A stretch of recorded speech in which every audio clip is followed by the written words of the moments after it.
Yes.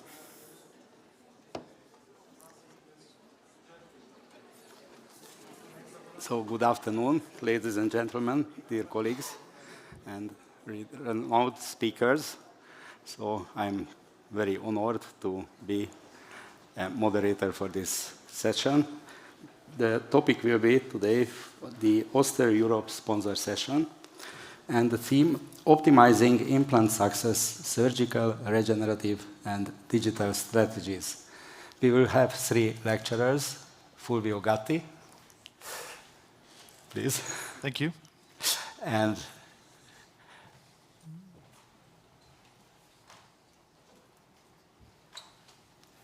shall I make a summary of the section, or you rather like to start and then we will do it? Okay. So, despite all the efforts that every clinician should make to preserve and maintain the natural dentition of patients, sometimes it is necessary to extract 1 or more teeth that need to be replaced, followed by implant prosthetic reconstructions. In patients with a history of severe periodontal disease, cases of edentulosum are encountered where the remaining alveolar bone and surrounding soft tissues have been severely compromised. This condition requires knowledge of regenerative surgical techniques capable of restoring hard tissues at implant sites.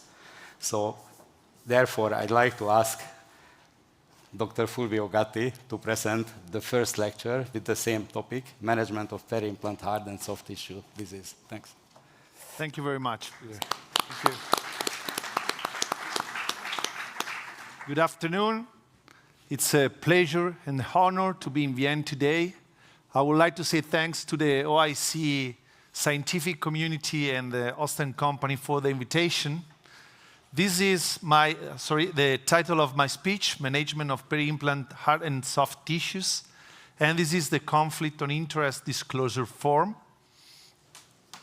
So, to begin with, it's necessary to analyze the biological width described by Gargiulo in 1961, now defined as supracrestal tissue attachment, and which is made up of 3 different layers. There's 1 millimeter of sulcular epithelium, 1 millimeter of junctional epithelium, and 1 millimeter of suprabony connective tissue.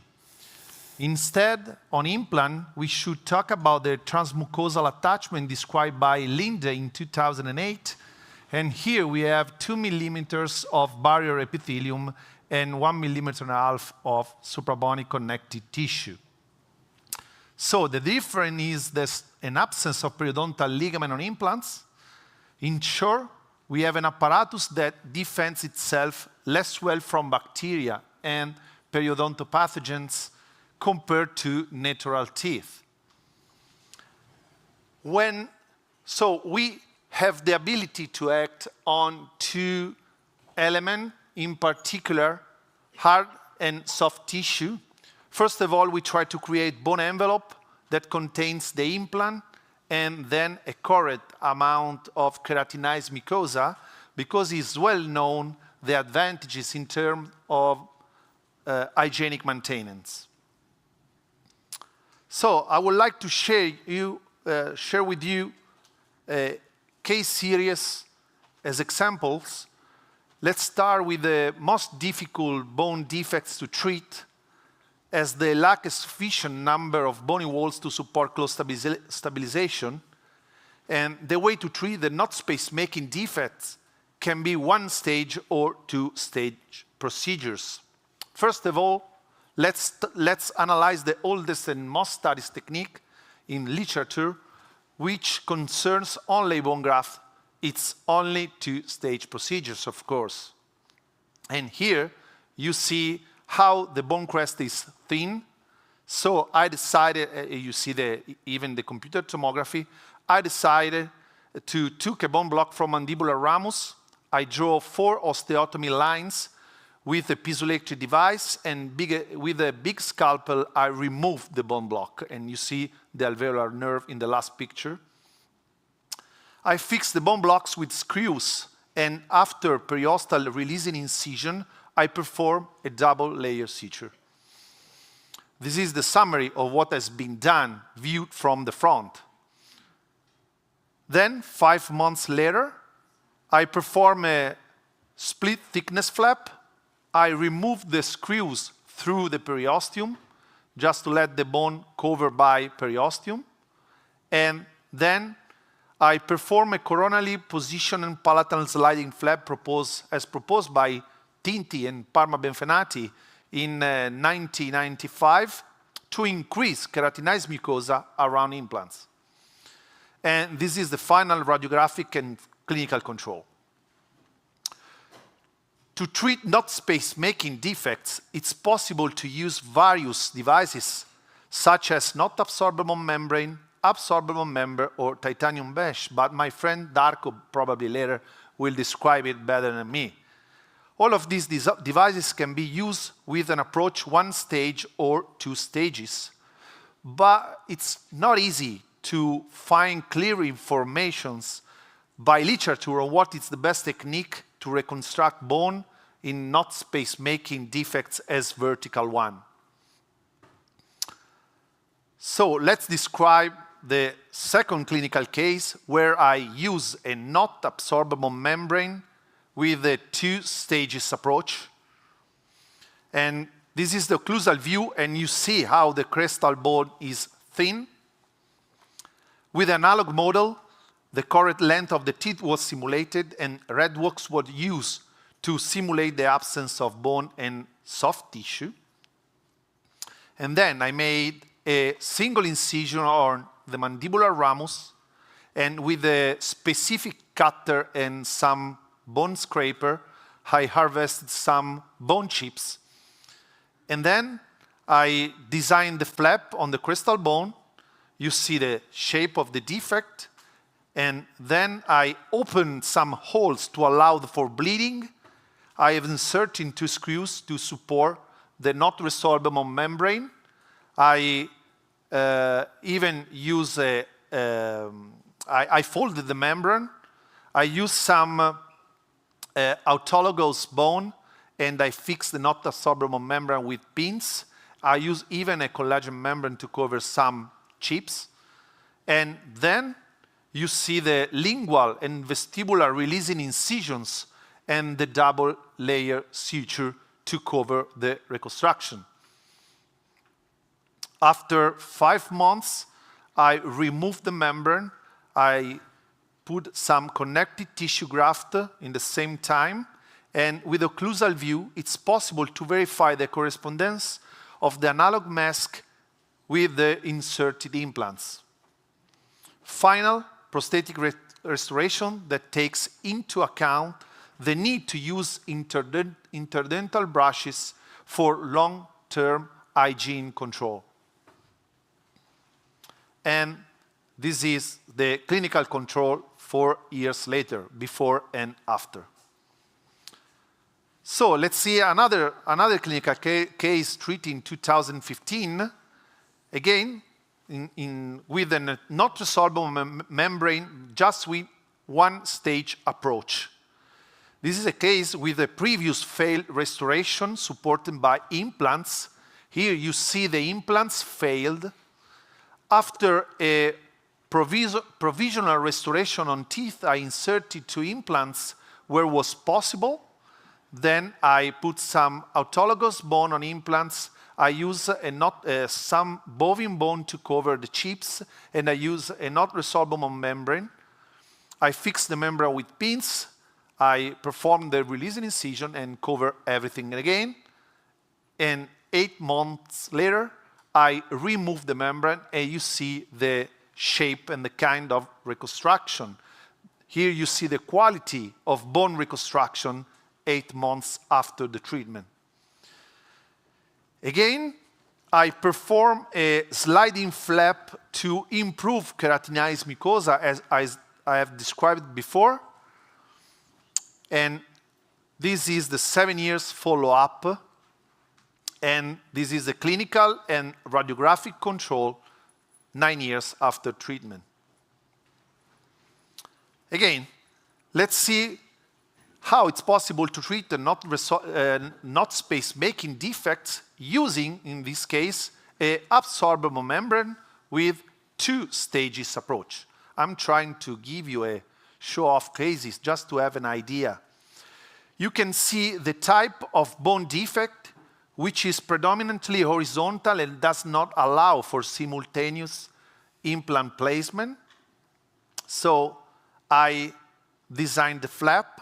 Again, you see the shape of the bone defect. I use an absorbable membrane. I harvested some bone chips. Then I trim the membrane. I fix the membrane on the palatal side.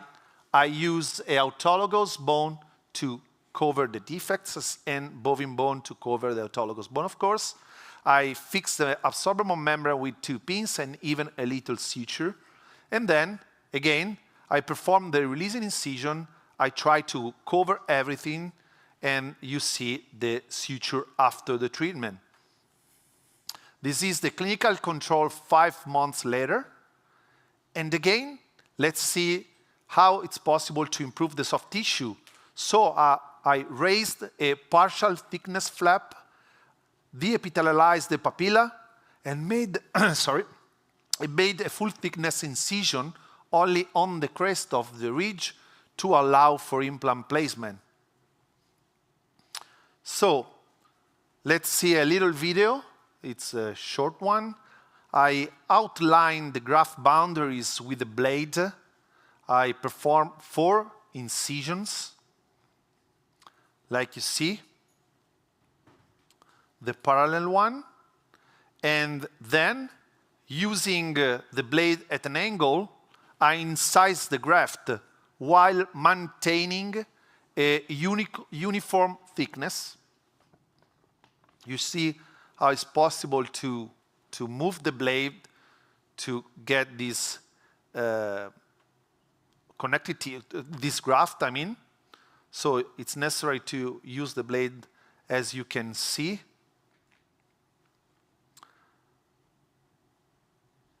Until the epithelial connective tissue graft is completely detached.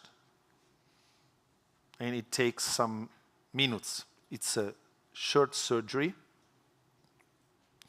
You see how it's possible to remove the graft.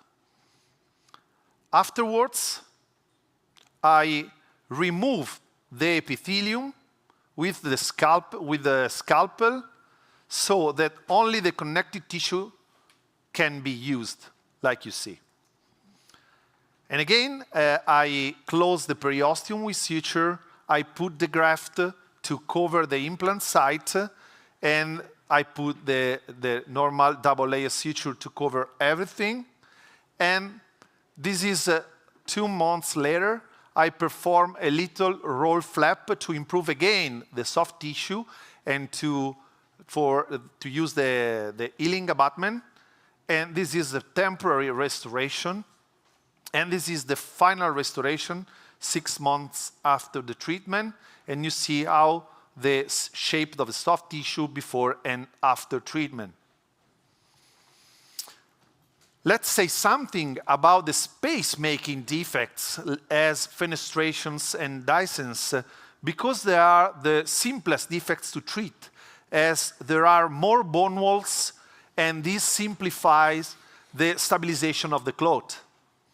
So I would like to show you this clinical case, which the patient presents with swelling and an infection involving the tooth 2.1. Problem depth reaches up 12 millimeters. So I decided to extract the tooth because I suspected there was a vertical fracture, which was later confirmed. So again, you see 3 months later, I decided to insert the implant, and you see the shape of the discents around the implant. So again, I use some autologous bone, bovine bone, absorbable membrane fixed by pins. Sorry. And this is the clinical control 3 months later, where I decided to withdraw a connective tissue graft. I use this connective tissue graft to increase the soft tissue horizontally and vertically. And this is the clinical timeline after the treatment with 30 months of follow-up. But I prefer to show you the radiographic timeline because it's very surprising. There's new bone on mesial aspect of the lateral incisor. That's why there was a demineralized clinical attachment, which I didn't remove during the surgery. So it's not a regeneration on tooth, because the tissue was already there, of course. And you see this clinical control 8 years later. And again, this is an illustrative clinical case to summarize the concepts. I want again to highlight how complex and unpredictable is to treat a site where periodontal disease has caused significant tissue destruction. And you see with a periodontal probe how deep is the bone defect. And we were in April 2024. I extract the tooth, I put a suture with a collagen sponge, and then I deliver a removable temporary prosthesis. And now we should make a question: is it possible to align the teeth? The patient said, no, I don't want to. So we have some limits. We have some limits and some possibilities. We can manage the soft tissue or use a composite or both together. And I would like to show you another little video. I designed the flap and initially raised a full thickness flap to expose the bone. And then I proceed with a partial thickness flap to release the periosteum, as you see in the video. Sorry. Then I perform the drilling sequence and I insert the implant in a correct position, of course, trying to be in the correct position. You see the implant placement. Then I harvest some bone chips using a scraper, and then I perform a guided bone regeneration, of course. I trim the resorbable membrane and fix it on the palatal side. Then I use a mix of autologous bone chips and bovine bone, and I folded the membrane to stabilize everything. I used 2 pins, 1 and 2. And finally, I perform a sliding suture. I would like to show you just one suture, just to understand that it's possible to move the flap coronally, of course. And then I place 2 small connective tissue grafts harvested during the procedure. Now you will see the first one is a small piece that I decided to use to the central incisor, and the same to the mesial aspect of the lateral incisor. And this is the procedure. This is the clinical control after the surgery. You see the X-ray, the suture, and this is in January 2025. So again, it's necessary to do something more. So again, a little short video just to understand the procedure. I perform converging oblique incisions as outlined in the multiple cuff technique. Raise a partial thickness flap. You see how I use the blade.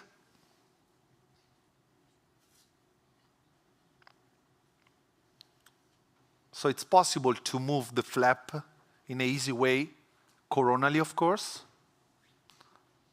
as you see. And then I expose the implant like this with the blade. I expose the implant and place the transmucosal healing abutment.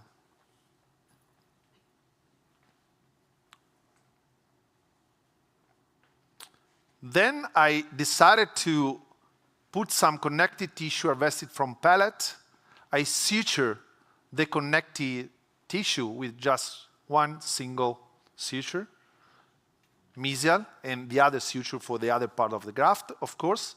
And then again, I perform a new sling suture trying to cover the recessions on teeth and even the problem on the implant, of course. So this is the last suture around the tooth, just as an example about the procedure. So it's possible to cover the recession on the 2.2, 2.1, etc. So you see the suture after treatment. This is the X-ray, and when I deliver the temporary restoration a couple of weeks later, and again, I perform a little laser frenectomy, just to remove the frenulum, after 8 days of healing, and this is the control after some days. I perform a little additive ameloplasty just to change the shape of the crown, and this is the clinical control 3 months later with a temporary restoration. As previously mentioned, the case is currently undergoing treatment, and it's absolutely necessary to wait several months to allow the soft tissue around the temporary restoration to mature before taking the scans for the final crown. The absence of the papilla between the implant and tooth is due to the underlying bone deficiency. With time, soft tissue maturation will occur and leading to the filling of the present black triangle. I hope so, I mean. I will show you the clinical case, the progress at the next Congress. So, to conclude my speech, I want to give you a take-home message about the biological success criteria. First of all, we should achieve a correct probing depth without bleeding. On probing, of course. And then having 2 millimeters of keratinized mucosa might be helpful to facilitate oral hygiene procedures, and a correct envelope of bone might offer a stable result. Thank you very much for your attention. Thank you.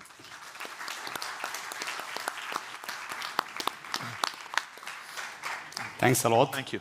Wonderful cases on very advanced conditions and very complex solutions. So I forgot to mention that Fulvio runs several times courses in advanced cases in Milano. And I think perio defect is still a defect, and it's not so easy to get a proper treatment for that.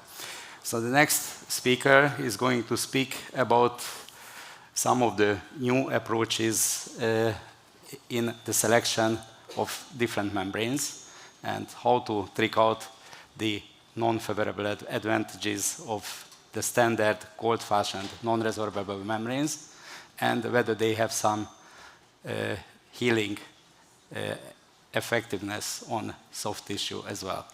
So may I call you on stage, but you are standing there. Darko Bozic is an old friend of mine. He is the head of the clinic of Zagreb hospital, periodontist, and will speak about how do different membranes have an effect on soft tissue quality following GBR procedures. Darko, please. Well, thank you. It's a pleasure to be here again. It's a pleasure for me. I was a year and a half ago, I was the AFP president, so it's a pleasure to have all of you here and witness probably our best Europerio meeting ever. We're very close to 10,000 people, as you heard yesterday. And it's also a pleasure for me to have OSTEM here as our diamond sponsor, because I think it's a personal, very happy moment for me, because I was able to persuade them after years to come and see that we really do have the best perio meeting in the world, and I'm really happy that this has become true. So thanks OSTEM also for being a diamond sponsor and supporting this incredible meeting here. So I have been invited here, and I have been nicely introduced by my old friend Peter. And Peter and I have been talking for years to do a clinical study. We never did anything together, but okay. And we're only 300 kilometers away from each other, but that's how it is. So, and I decided to say a topic which is something that you don't have so many things in the literature, is, do different membranes have a different outcome on soft tissue quality following GBR procedures? And what if you have a case like this? Can you immediately go into a GBR procedure, or you first have to do soft tissue grafting? And if in my book, I first do soft tissue grafting, of course, in cases like this. And I like to use these interpositional connective tissue, epithelialized connective tissue grafts, because what they provide you is actually incredible amount of soft tissue quality. So you get keratinization. And then once this proceeds, and once you get this quality, then you can go on and do a GBR procedure, place an implant, and finalize the case and go from something like this to something like that. But you do have to have a stage approach. So sometimes you really have to do soft tissue grafting in the beginning. We all know the principles of GBR, but do we know actually, what is happening? And because everybody says, oh, I'm doing it in this way, I'm doing it in that way, but in which way are you doing? What do you think, how successful it is? And when we look at the data on successfulness of GBR procedures, in 2015, all of our data was basically based only on 17 clinical trials. Believe it or not, 17 trials. That's it. And, we had only 2 randomized clinical trials, 4 controlled, and 11 case series. So all of these procedures we do on a daily basis is very low limited, very low evidence-based, at least in 2015, sorry. And the average amount of bone, you get around 3.9 millimeters. You get a little bit more if you combine autogenous and xenograft. With a bone block, it's a little bit less. So more or less, what you do is around 4 millimeters. So that tells you that you actually have to stretch the soft tissues to get this volume underneath the flap in order to place something there. So furthermore, in 2019 at the EFP workshop in La Granja, we got a little bit more data there, and on the average, the width is 3.3 millimeters. So not much more than the systematic review before. And what the author said is actually that the more narrow the defect, the more bone you can get, and if you add a xenograft, it's helpful, but the quality of clinical recommendation is relatively low. And this comes really as a surprise. So when I come here and stand in front of you and say which membrane to use and which membrane behaves in which way, I have to be honest. I'm not sure which membrane behaves in the best way, but I will try and show you clinical cases, maybe to take home some messages and use it in a way that I think it's okay. Membranes are always considered as something to prevent soft tissue ingrowth, but unfortunately, or fortunately, it's not the truth. Membranes do not prevent soft tissue ingrowth. They're actually active participants into the wound healing model, because you have an exchange of growth factors between the periosteum and the wound, exchange of soluble molecules, and it's an active participant. And in La Granja in 2018, and it was published in JCP 2019, I participated in this group, and our group was biomaterials and regenerative technologies. And we came up to seven items or seven things that a membrane should possess. It should possess biocompatibility, biological activity, has some certain occlusive porosity properties, mechanical properties. It should integrate with the surrounding tissues, expose tolerance, should not get infected, and should be maybe biodegradable. Of course, we all know there's not one single membrane there on the market that has all of these properties. But these things are also active. Some membranes, we can make them biologically active. Some membranes, they have different mechanical properties, and some membranes are degradable and the other ones are not, but the rate of degradation of many membranes is quite different. So does this have an influence on soft tissue grafting? Bone and soft tissue conditions after the GBR procedures.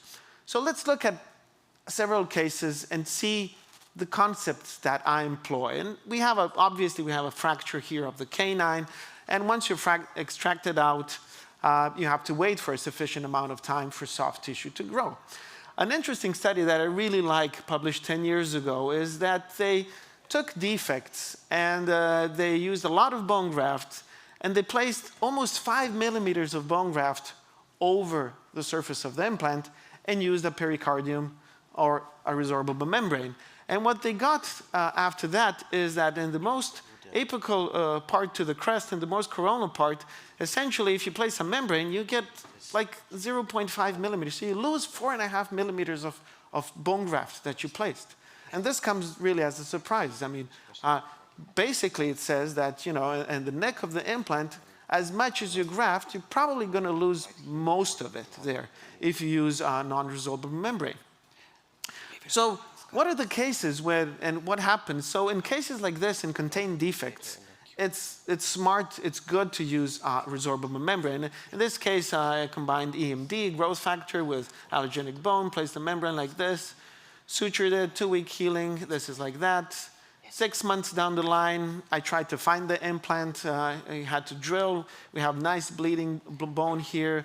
We placed a provisional restoration, relatively short, only maybe 7 days after the exposure of the implant. Yes. And we go and we prime the soft tissues, we scalp the soft tissues, and we wait for the papillas to go into a more coronal position. And once the papilla has gone and grown back into the coronal position, then we can go and finalize the case. And this is 1 year after. And what we see here on the buccal, we have some remaining keratinized tissue in this case. If we look at the CBCT, we have bone that has grown over the neck of the implant and nicely maintained after 1 year. So you can maintain this soft tissue, and you get nice soft tissue in these cases with resorbable membranes. Is it moving? Something happened? There we go. So what about cases like this where we have long-standing vertical fractures, when the patient doesn't arrive to your office and it takes them a long time to come here? And we can see that we're losing soft tissue. And if we look at the bone, how much we lost also bone here on the mesial aspect of this lateral tooth. So not only that we have to graft the bone in order to place an implant, we have to maintain this peak of bone here in order to get this papilla here on the mesial. Otherwise, we're going to lose the height of this papilla. And let me show you a video of the surgical procedure of this patient. What I usually do, I usually go in a distal position. I don't make vertical release incisions very close to the defect. I go at least at the canine, sometimes even in the premolar area, so I avoid as much as I can vertical incisions in the aesthetic zone. And we will see that once we raise the flap and we clean the granulation tissue, we will see how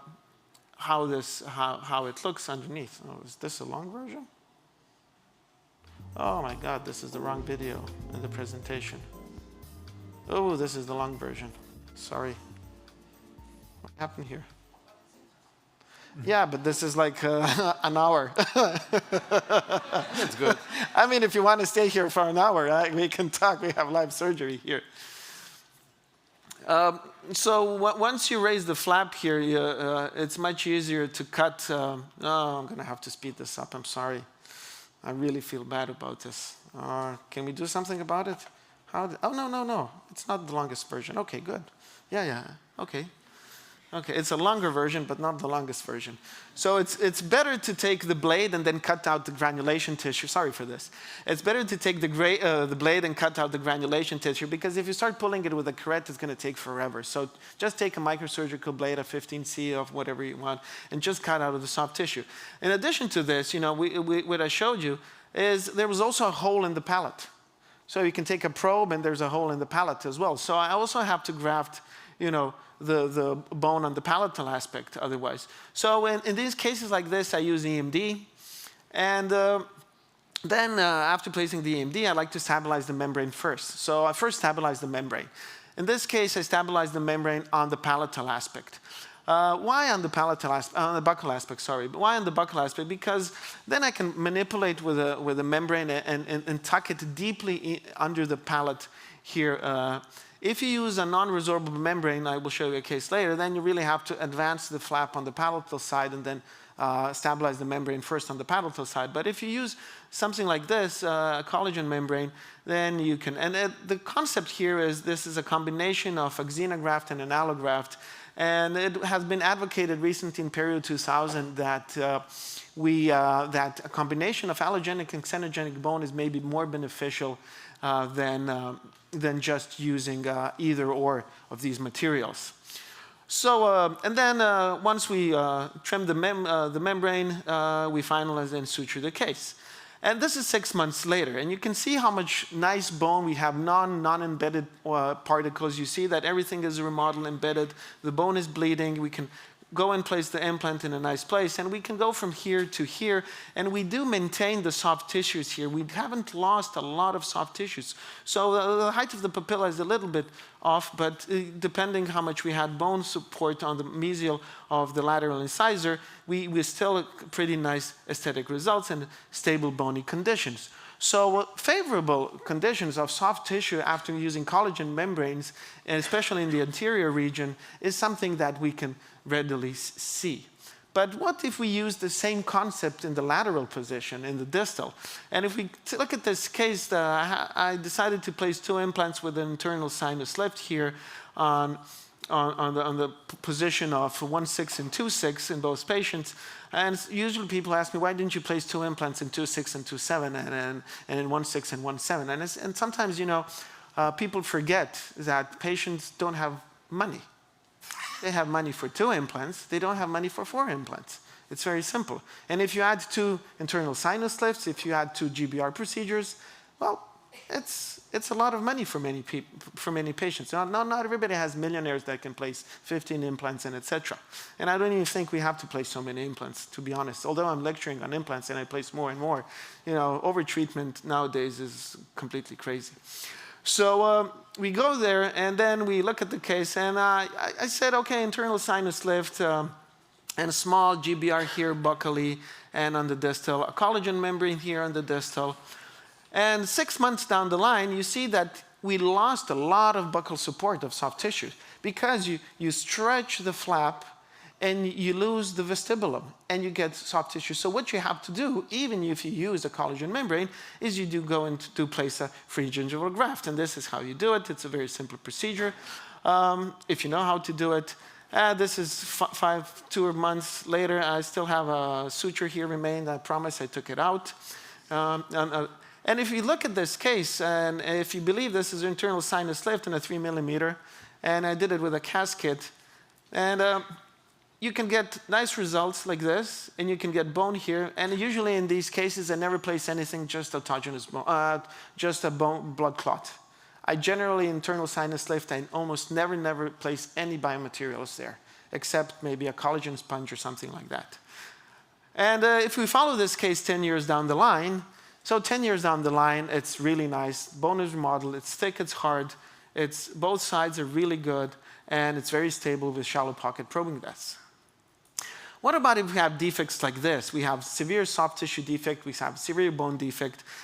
As I said, first we have to reconstruct the soft tissues, because if we reconstruct the soft tissues first and we use a big epithelial connective tissue graft, we do it like this, then we have the quality of the soft tissues now that we can manipulate and we can do a nice GBR procedure. And why we need soft tissues? Because, you know, we have this peak of bone and we don't have bone on the palatal side and we don't have bone on the buccal. And the problem is that I want to place my implant here. And so I have to reconstruct the bone on both lingual, palatal and buccal side. In these cases, we use non-resorbable membranes. In my book, I think this is the better membrane than just the collagen resorbable one. Again, allogenic, xenogenic, EMD, close it here. 6 months from here, we go to here. And now we have a big brick of bone, and we can place the implant where we want in a proper prosthetic position, and this is where we place it. And we can fabricate now a screw-retained crown. And not only that, but in cases also, you also had to add another layer many times of a connective tissue graft. And not only that, once you added that, at implant uncovering, you do a roll flap again. So you thicken the tissue as much as you can. There's never enough of soft tissue thickening. And the importance of soft tissue on health of the implants, which is a different topic, is extremely important. And we can finalize the case like this, and this is the best photo I have. I don't have a better photo. Unfortunately, she took a photo with a mobile phone. It's a terrible one, but we can see that the papillas and the soft tissues are really nice. But I had to do 3 grafting procedures, so keep this in mind. What about a case like this?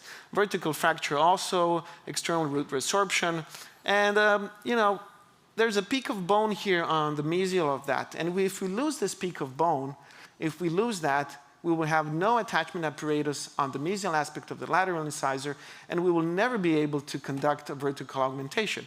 So in cases like that, I like to do the PRF. People don't believe in PRF. I was also skeptical for many times, but in cases like this, I find it really handy because it does accelerate a little bit and helps in bone healing. And we usually take and use their own tooth as a provisional restoration, which is the best provisional restoration you can have. 4 months later, we see that the papilla height has well maintained, and look at the amount of keratinized tissue here that is maintained. So this gives you a possibility that you can, once you raise the flap, see that the bone has formed here on the mesial aspect here. And this gives you now the possibility to conduct horizontal and vertical augmentation. And we can see, once you have this, you go, okay, now I can do the procedure that I want to do. But generally, you see you don't have any bone here on the palatal side, which is something that happens in like 90% of the cases of my cases. I don't know about you, but 90% of my central incisors, there's no bone. There's foramen incisivus on the middle of this dentulous part, and it's always like this. So we have to graft. And in a case like this, I use hyaluronic acid in years now. And Andrea will be happy to hear that, my good friend. And really, for GBR procedures, hyaluronic acid is an amazing molecule, amazing biomolecule. But again, a non-resorbable membrane covered by a resorbable one. Why? Because these non-resorbable membranes are notorious for exposure, and they get inflamed or infected really fast. So I like to protect the soft tissue, and I try to protect it as much as I can in the first 2 to 4 weeks with a resorbable membrane that they don't get exposed. And 6 months down the line, we have this brick of bone, and we can go and place an implant, and an implant is placed exclusively in regenerated bone. Now, look what's happening with the soft tissues. You see how much keratinized soft tissue we lost. So when you advance the flaps coronally so much, you're going to lose a lot of soft tissue, a lot of quality keratinized soft tissue. And we were lucky with this patient because this patient had almost 1 centimeter of keratinized tissue. But look how much we left, maybe 4 millimeters, maybe 4, not more than 4 millimeters. But we can go in place with a provisional, we wait for the tissues to stabilize, and then we can finalize the case like this. And this is the final provisional restoration. So these are the things. Another membrane is the Smart Builder. It's a titanium mesh. It's a beautiful small device that you can, STEM produces it. And you can screw it. Actually, you can use it for any implant system because you can stabilize it with a cover screw onto the implant. They come usually with a carrier. So you have a carrier, you place in an implant, and you place the membrane, and you stabilize it with a cover screw in the small carrier. And they're very versatile. They're very nice because they're rounded. They don't get exposed. You don't have to cut them. They're really, really nice and handy. So another case here, vertical cyst, a fracture, whatever. Significant bone loss, not only on the buccal aspect, but also on the palatal aspect. You see what I told you, foramen incisivus is always there where I want my implant to be placed. Like almost 90% of the cases. It's unbelievable. I know. I hope your experience is not like that. I really do hope. So we go and place the implant, we graft palatal and we graft buccally, and we can all do this in one stage because this is how it goes. I also like to place a collagen membrane over this to protect it because they also get exposed. The only good thing about titanium meshes, and it's all in the literature there, I didn't put any references here, is that they seldom get infected. They really do not get infected. They're very tolerant to infection. Although you will lose some grafting material. Don't worry about that. That's going to happen for sure if it gets exposed. At second stage surgery, you see the tension on the soft tissue. So there's a little bit here of connective tissue that has been maintained. But when we open the flap, look at the amount of bone buccally. There's no white, chalky, non-embedded particles because we use hyaluronic acid here as well. So there's really fast bone remodeling here as well. And then recently, in the last 6-7 years, I'm using exclusively, almost in 95% of the cases, only collagenous matrices for soft tissue enhancement. And you can do this, all in one stage procedure.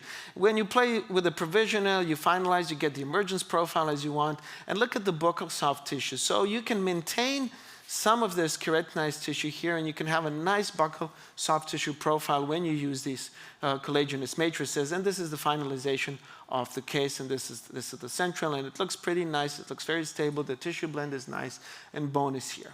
What about if we have a knife edge defect that is of this, and we have a case where we have almost no keratinized tissue in the beginning. So we have only mucosa, mobile mucosa, and we have this knife edge ridge. Can we do all in one stage? Yes, we can do if we know how to do it. Is it risky? Yes, of course it's risky. There's a high chance you're going to get exposed of this mesh in cases like this. And we place the meshes like that. We graft the tissue underneath. We place a collagen membrane over it. We suture it, tension-free primary closure. 5 months down the line, you can see the problem with the problem. It's not a problem, but that is how it is. Because of the tension of the mesh, you're going to lose even that little keratinization that you have. And this is what is going to happen in all the cases. So what you do here at the implant uncovering, we see nice bone formation here, especially buccally as well. We can see almost complete closure of the defects that were previously, almost the whole buccal aspect of the implant was exposed.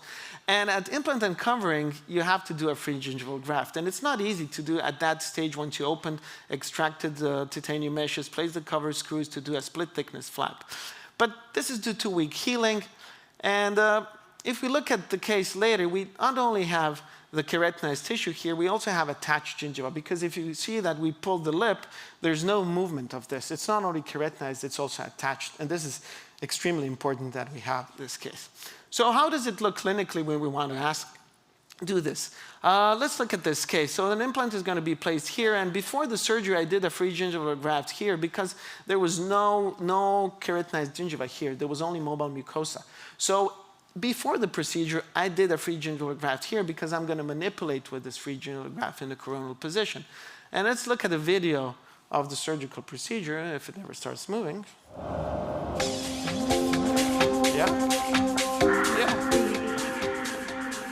Okay, so I do a very small vertical incision here on the mesial aspect. Why you kill my music?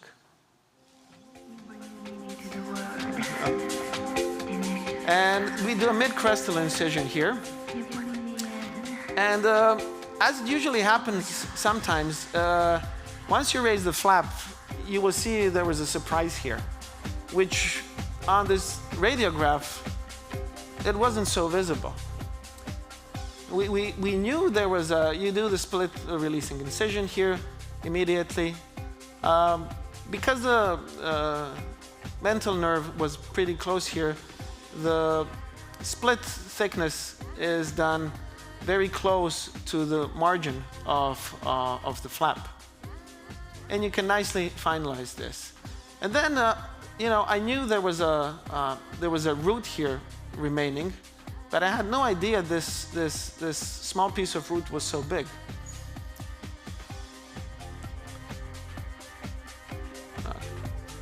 And we start, to remove this root, and there's inflammatory tissue here.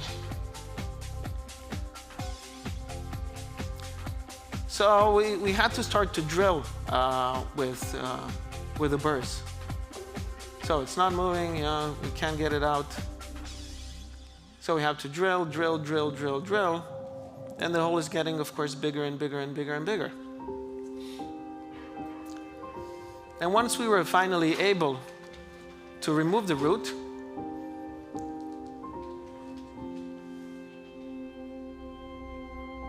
we started to clean the defect.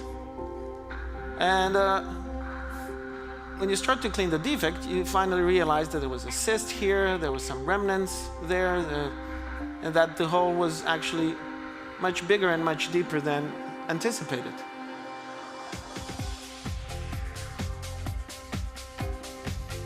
You have to take your time to debride this. You really have to take care to completely remove all of the inflammatory tissue. And this takes a lot of time. Don't do it fast. Just take as much time as you need until you clean it. Cortical perforations, as Fulvio said, you have the carrier here. We're grafting. Again, it was at that time I used a combination of allogenic and xenogenic bone. I have to say we're not allowed to use allogenic bone anymore in Europe. We can't even get to it, unfortunately. I still think it's a very good material, especially a combination. And then we go and we place the membrane, and you see this cap. This is what stabilizes the mesh into the implant. Now they have a new system which is much better than this old one. It's much shorter, much smaller, much more versatile, much more handy. Of course, I place again the collagen membrane over it to protect over the mesh. And then when you start suturing, of course, you have to do nice passive closure of the wound, and you have to suture it with primary closure without tension, and etc. And this is, you see what happens. You're going to lose the vestibulum. The vestibulum depth you're going to lose every single time. So you do have to reconstruct the soft tissues, although the bone healing is nice. And again, a free gingival graft was placed, and this was in 2015. We have a small recession here, and this is in 2022. And it's still very stable, no shallow pocket probing depths, but even, you can see even the thick bone. I'm wondering sometimes, should we graft so much? Because on many CBCTs that I'm doing, over time I see that around the neck of the implant, I see that this bone is not there anymore after 5, 6, 7 years. So I'm wondering, you know, and I know that I had 3 millimeters of bone buccally. What is happening to this bone? Now, for the last part, I'll be very brief. Last year there was a publication, you know, do we have to submerge the implant when we do GBR procedures, or can we do it transmucosally? You know, is there a difference? And they actually showed that there's no big difference if you use a submerged and a transmucosal one. That it's pretty similar results. And really, maybe it is like that. And, you know, we have a vertical fracture of tooth 1-4, and we can see severe bone loss. And after that, we go place an implant, place a bone graft, place a collagen membrane, do one stage, and this is what we have buccally. You know, in usual cases, we would go through all these complicated procedures. There's no swelling in this patient. You don't advance the flap. It's so simple. How about this case? Obviously, this is going out. We place an implant. We do the same procedure, graft. We use a collagen matrix in this case. And this is all in one procedure. So we go from here to here in one step in just one surgery. And if we follow this case for 2 years later, we see the stability here, and around the tooth, unfortunately, there's some soft tissue. So maybe this is the way to go for small defects, and we don't have to do big surgeries anymore. We can do all one stage.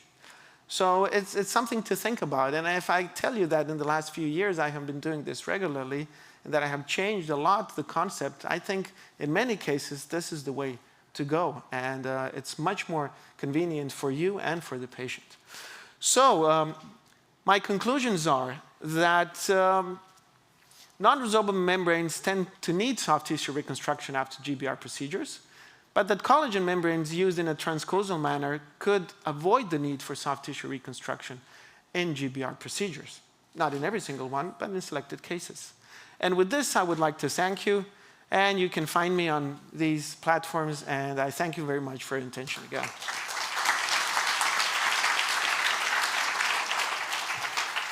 Thanks a lot. Thanks, very nice lecture. And I fully agree that if we use non-resorbable membranes, then there is a tendency that the vestibular depths and the keratinized part of the soft tissue will disappear.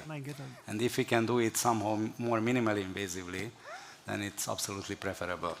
So the only thing is missing right now, I think, is the prosthetic part. So therefore, we have the third lecturer, Professor Vigandas Rutkunas, and he's going to present, after implant uncovery, the prosthetic digital workflow aims at capturing accurate implant scan body positions as well as the submarginal contour of the peri-implant mucosa correct emergence, contour, and shape of prosthetic components, as well as utilizing biointegrative materials, are important determinants of prosthetic fit and peri-implant health.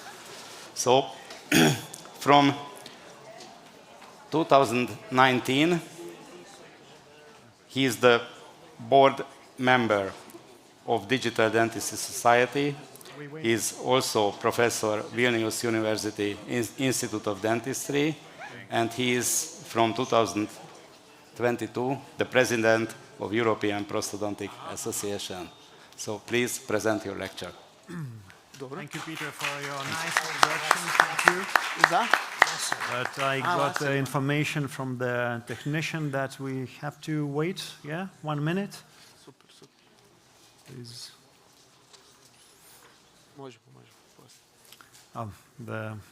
In between, we had a question, so if it takes more than a minute, then we can I think it's a good idea. We can ask take the some question questions until it's solved. from the previous lecturers. Where do the autologous harvested bone come from? That was the question to the previous lecturer.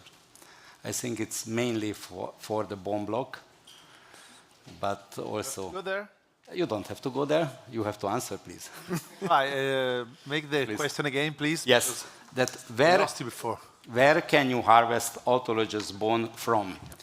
If it's a block, I think it's more determinant where you can harvest. But if it's particulate, then it's easier. But it's your turn to answer.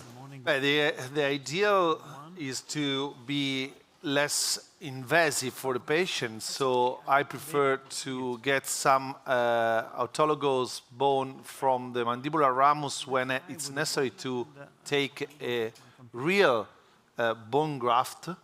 Instead, if you decided to perform a gutted bone regeneration, probably you can try to get some bone chips around the wound in the same position when it's possible to create a reconstruction.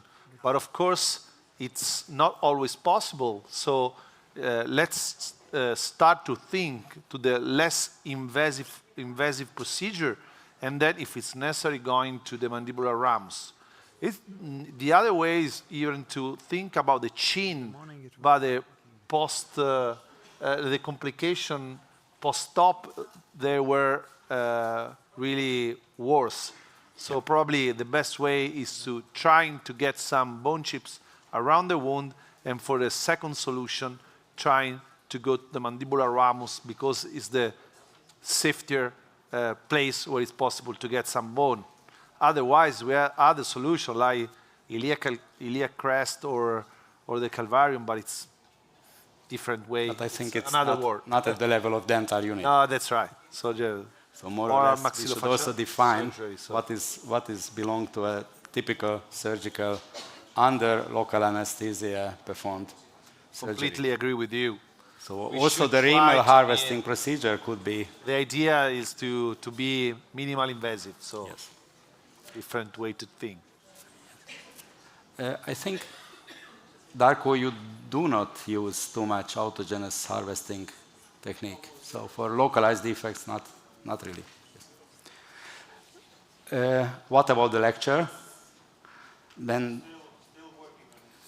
when you are still working on it, then we can have some more questions from the audience. There's one over there. Yes, please. Where is the microphone? The walking microphone? Or can you ask it very loud, please? Yeah.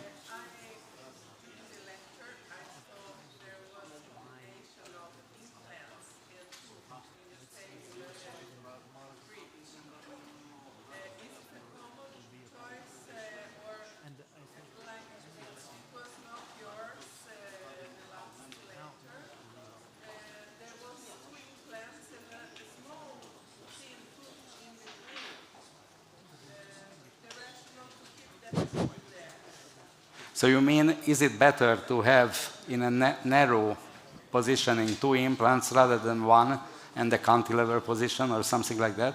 That's what I asked about. Yes, I have some personal experiences, but I'd like to ask the I others. can answer because the question is for Darko, but probably... he doesn't understand. He didn't understand what. So what was the So reason you that can you answer used? for him. What was the reason that you used 2 implants in this narrow configuration of alveolar ridge instead of using 1 implant and the cantilever? And the cantilever, yes, that was the question. Let's say in the aesthetic zone, I would use always 1 implant and a cantilever. In the distal zone, in a 2 space apart, I use 2 implants. But you can also place 1 implant and do a cantilever in the premolar area. It's not a problem. All studies show that an implant in the premolar area with a cantilever is effective treatment. But if it fractures, either for me, although it works in the distal area, I prefer 2 implants. Because if you get a fracture of the screw or of the implant, anybody that ever had to extract screws from implants, they know that with all devices we have and the apparatus and the sets we have, it's not an easy job. And sometimes it doesn't go out, you have to extract the whole implant. You combine implants with tubes in the same bridge? No. You don't? No. Okay. No. I thought I saw that. No, they were all single crowns. Okay, thank you. All 5 single crowns. Okay, thank you. So as far as I think it's ready. Okay, thanks. I'm sorry. That if you have some more questions, then after the lecture we can have a discussion part and then we can discuss them. Please. I hope that the mistake is over and you can start the lecture. Yeah, now it seems working. Of course, I will do presentation without the speaker notes, but I think we will manage everything in time. So after seeing this seas of blood, now let's talk about some prosthodontics finally. My title of the presentation is Communication of Prosthetic Contour Materials and Digital Implant Workflows, and we will talk a little bit about digital workflow, some of the aspects important, and of course, first of all, I want to say thank you for the scientific committee for the kind invitation to present in this amazing meeting. So, what? Okay. Works. I'm coming from Vilnius University. Also, I work in private clinic with a small dental research lab. So we combine research and clinical applications, and we evaluate the accuracy of the digital workflow. The presenter is not working very nicely. Yeah, and some of the information, of course, I'm sharing as publications of the research articles, but some clinical insights we nowadays share, of course, on social media. So you are more than welcome to follow me, and we can have a discussion about some of the things there as well. Can I do something that's okay from the 5 times, it goes on. So the digital workflow nowadays is so capable prosthetically to communicate the information to dental technician, to communicate facial parameters, to do this really amazing reconstructive cases, take digital impressions, and so on. So with digital workflow, we are more effective in achieving quite nice prosthetic result. But to maintain it is not easy. And still we have technical complications at different levels. We have technical complications at the prosthetic level, abutment level, or even implant level. So we have to do better to improve our reliability of our workflow. And the same is about biological complications. And we see a lot of presentation in this meeting and other meetings about importance of emergence angle, emergence profile, how to manage it in temporal restorations and the final restorations, and so on. We also have a lot of information about intraoral scanners. And it seems that with the intraoral scanners, we will solve all problems with a digital workflow. But the workflow is more complex, and only with the dentistry we will not able to solve all the problems, because digital workflow, yes, it's quite complex, and we have error stacking, error propagation phenomenon, and during each step we deviate with our procedures, lab procedures, digital registrations, try-in, delivery. So it's more complex, more digital devices. Not only the intraoral scanner is involved, plus we have other factors, implant abutment connections playing into a role. So the aim is to achieve, let's say, prosthetically, what we really want to achieve is a passive fit. And I saw today in the presentations a lot, passive fit, passive fit, passive fit. How the passive fit is evaluated objectively? Are we calibrated? Do we have a calibrated technique? How do we evaluate passive fit? No, all of us, we have our own different understanding, different techniques. So with the passivity checker, we're testing the hypothesis that maybe half of the final torque we do, and then we measure screw rotation angle from half of the torque, from 50% to 100%, until we achieve the final torque. And maybe this could be objective value of passivity. Another misconception is passive fit and accuracy. We think that if we are not accurate with digital workflow, our prosthesis will not be passive. But it will depend on the type of the abutments. You see, with certain types of the abutments, which are more forgiving for the deviations, even with a less accurate workflow, we can get the passive fit. And this was all the publication about this, to show how the abutment type selection can influence the passive fit. So it's not only the accuracy of intraoral scanner. Another publication from our group, we wanted to test, can we diagnose misfit radiologically, and maybe in the future with artificial intelligence, maybe we will be efficient to find out non-passive fitting situations, and we can see some gaps in the implant abutment connection. So it means that with the passive fit situations, these gaps can increase and stability of implant abutment connection can decrease.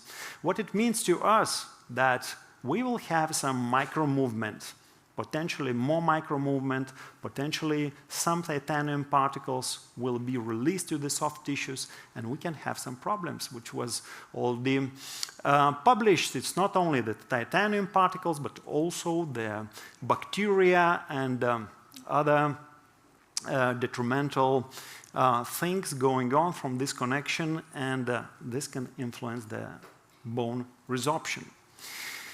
So now from the passive fit, let's talk a little bit about prosthetic contour and the fit. And we see here quite nice emergence profile of the healing abutment, but then later with the prosthetics, we ruin this, because now we have two emergence angles.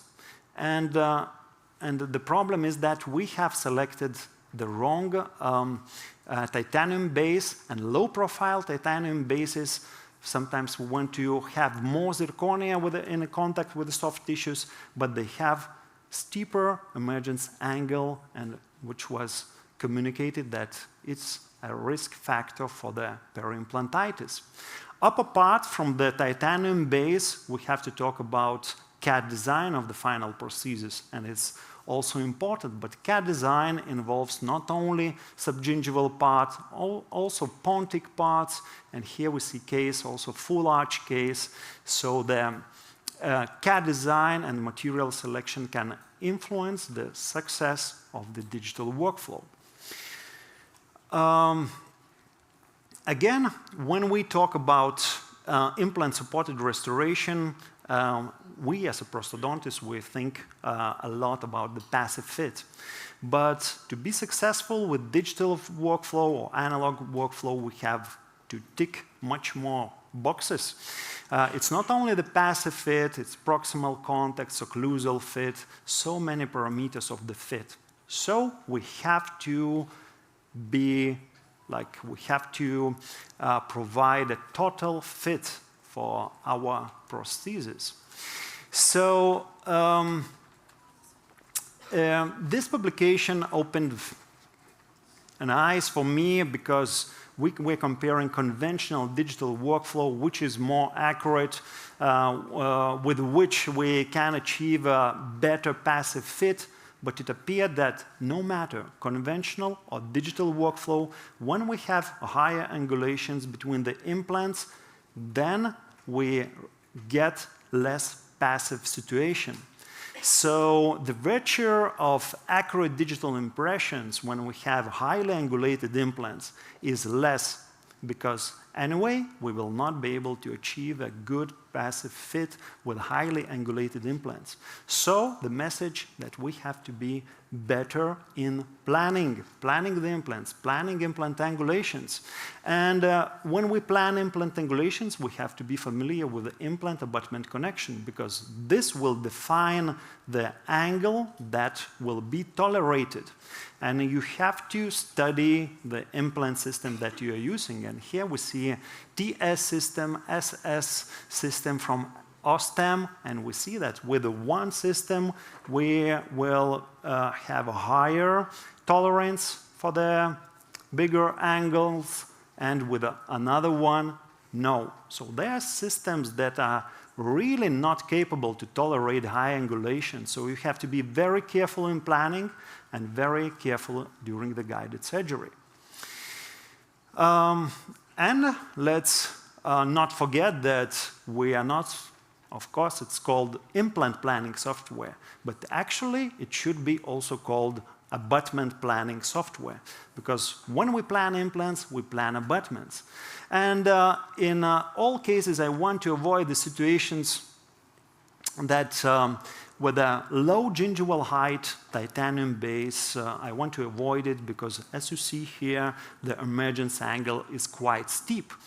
So again, as we see here, that with a diminished height of the titanium base, maybe, okay, we want more zirconia in contact with the soft tissues, but then we are entering dangerous zone. The emergence angle is increasing. And this is not favorable situation. So when we plan implants, we have to plan the abutments.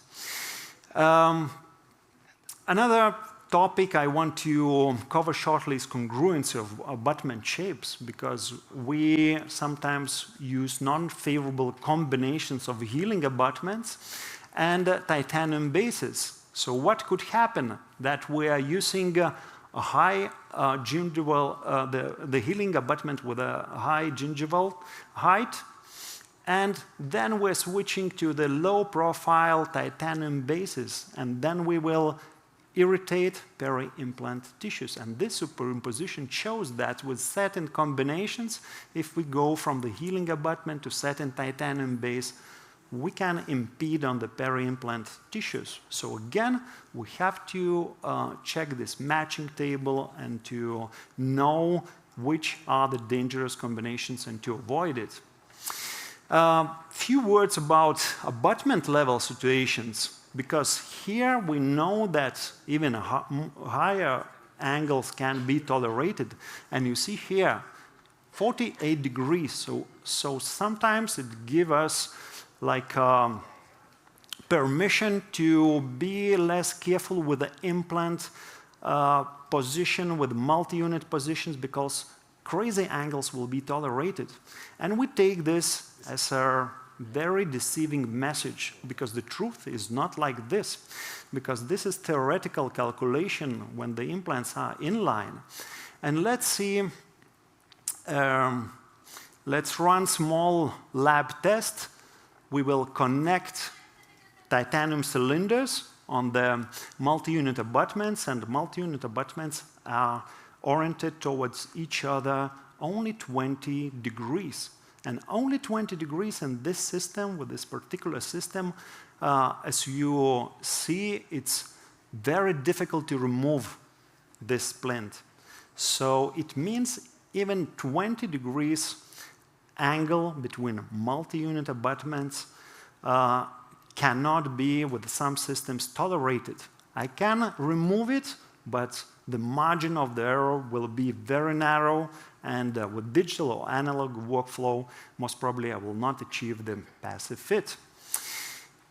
After the planning, of course, we have to do everything what is possible to provide good accuracy for the guided surgery. And we know from the literature that guide support is an essential feature.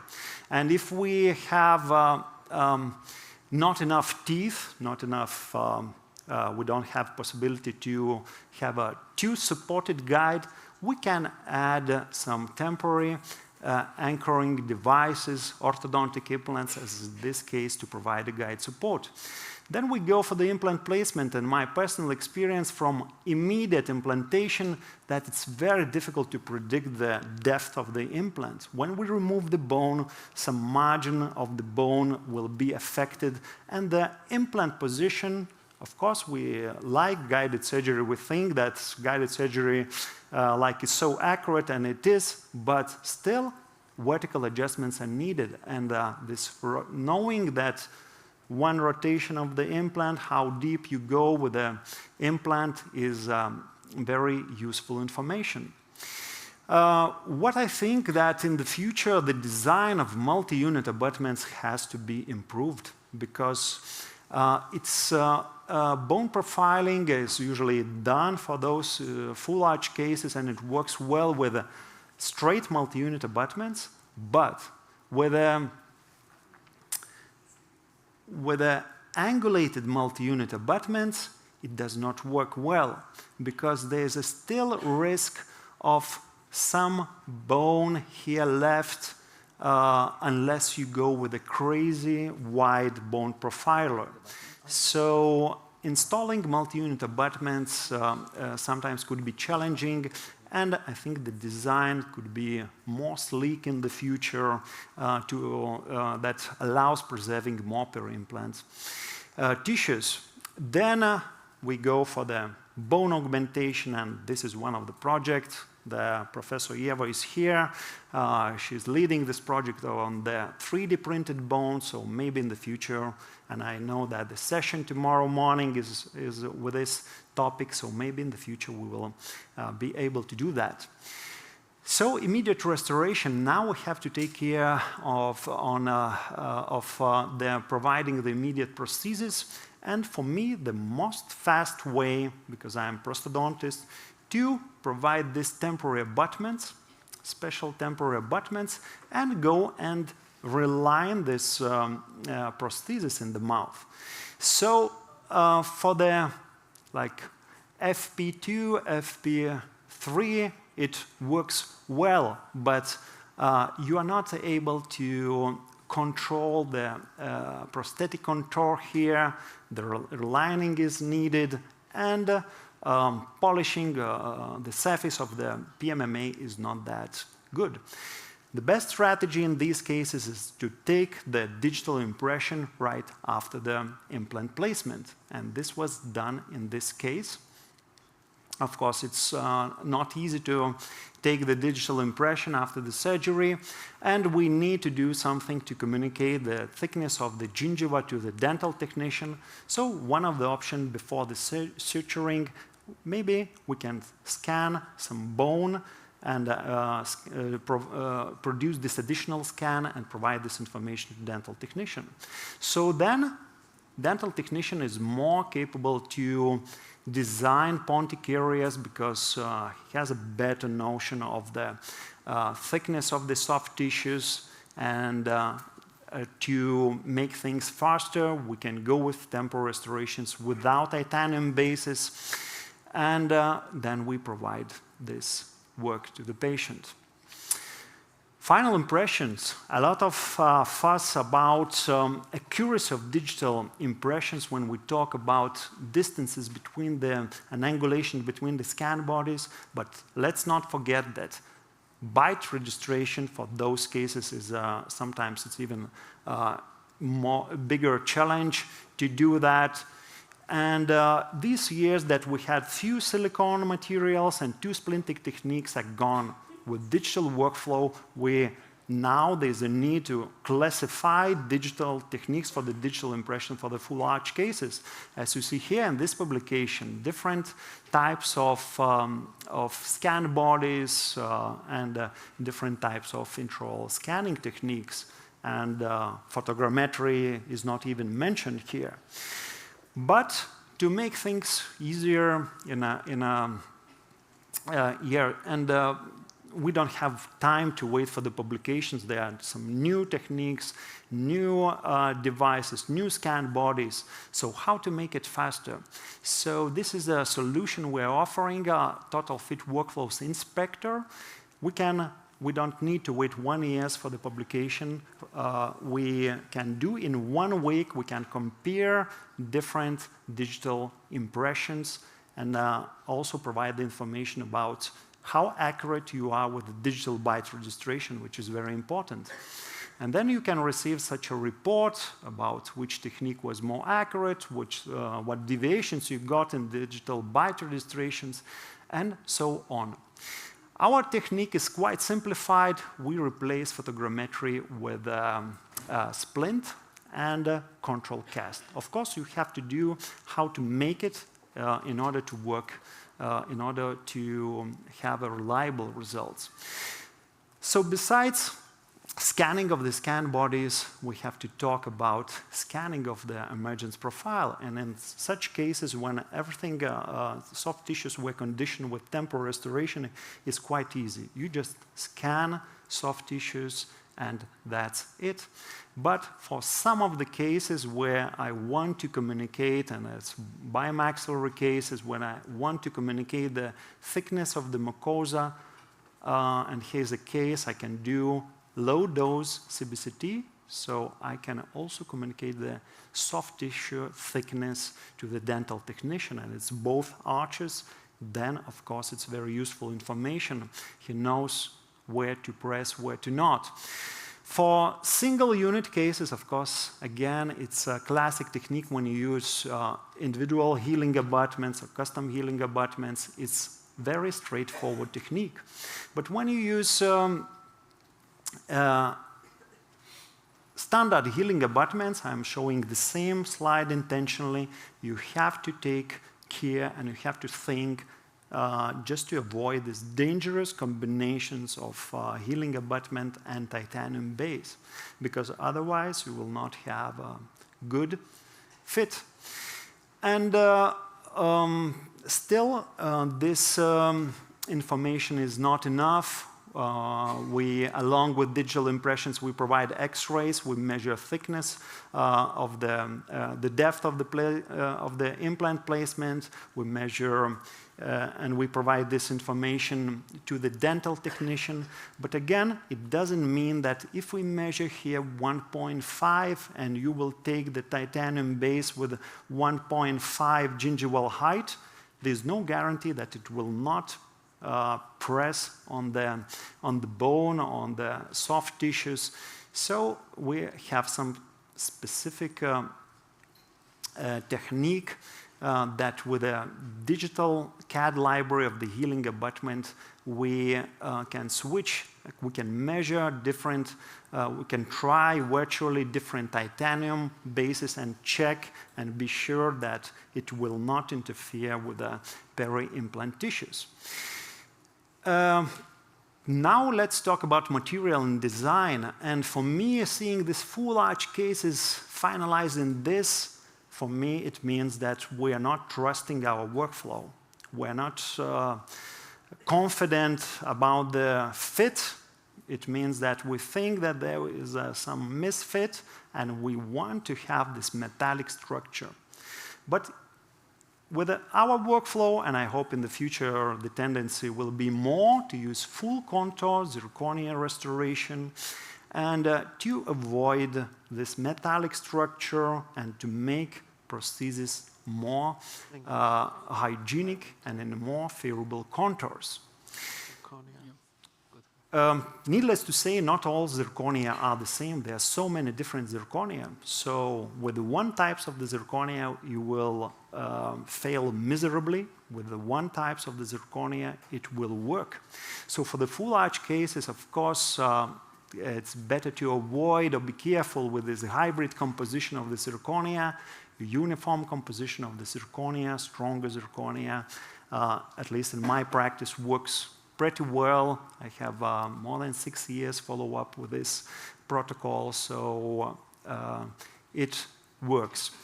Besides the zirconia as a material itself, we have to think which, there's no need to make a research, but with some titanium cylinders, you have less thickness with the zirconia left. So it means that you potentially have more risk of the fracture. So these kind of titanium cylinders or titanium bases that leave enough space for the zirconia and are favorable for the cementation, for the dental technician, of course, are preferred in the practice. So with this complex of measures, taking paying a lot of attention to the accuracy of the workflow and design and selection of the materials, we can provide, I think, the final procedures of higher quality that have a better prosthetic control, better fit, and there's also some questions about if different zirconias are, maybe the biocompatibility is a little bit different. So we did a small study. We didn't find any differences. We found that UV treatment improved cell viability on the surface of the zirconia, but up until now, there's a lot of data about differences in the zirconia. And another word that we hear a lot in the presentation of this wonderful conference is cleansability. With our prosthesis, we are not allowed to take away ability from the patients to clean the prosthesis. So again, without metal framework, I feel that, we are providing the prosthesis that the cleansability is better. And finally, again, passive fit, it's important, but how important, we still need some research data. We don't have proof of relationship between passive fit and marginal bone stability. So in conclusions, implant and important abutment planning paves the way for the passive fit and favorable prosthetic contour. Digital impressions should be more effectively used to communicate peri-implant tissue shape, soft tissue shape. It's not only recording the positions of the scan bodies. And biocompatibility and cleansability of final prosthesis should be improved with a digital workflow that we're using nowadays. So with this, I would like to thank my university team, co-authors of the research publications, colleagues from the clinic, and of course, you for coming here and listening to this presentation. Thank you.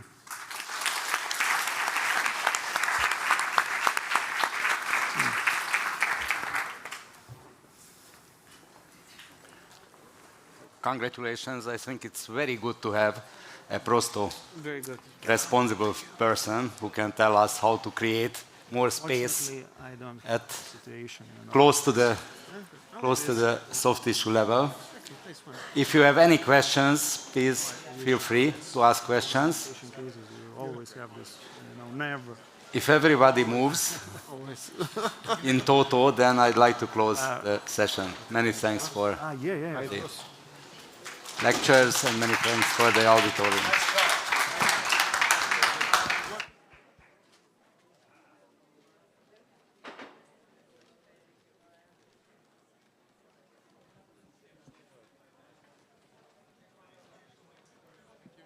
Thank you.